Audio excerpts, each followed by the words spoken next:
ଆଜ୍ଞା ନମସ୍କାର। ମୁଁ ରତିକାନ୍ତ ବେହେରା। ଆଜି ଏକ ସ୍ପର୍ଶକାତର ବିଷୟ ଓ ପ୍ରସଙ୍ଗ ପ୍ରେମ ଏବଂ ଆତ୍ମହତ୍ୟା ଏ ବିଷୟରେ ଆପଣମାନଙ୍କୁ ଟିକେ କହିବାକୁ ଚାହୁଁଛି। ପ୍ରେମ ଏକ ଈଶ୍ୱରୀୟ ଗୁଣ,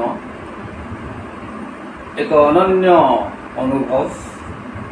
ପ୍ରେମ ଏକ ଉତ୍ସ, ଏକ ପ୍ରଚୋଦନା, ଏକ ପ୍ରେରଣା, ଏକ ପରିବର୍ତ୍ତନର ଉତ୍ସ। ଯେତେବେଳେ ମଣିଷ ପ୍ରେମାସ୍ପଦ ହୁଏ, ପ୍ରେମରେ ପଡ଼େ, ସେତେବେଳେ ଏକ ସ୍ୱତନ୍ତ୍ର ଜୀବନ ଶୈଳୀ ଯାପନ କରେ।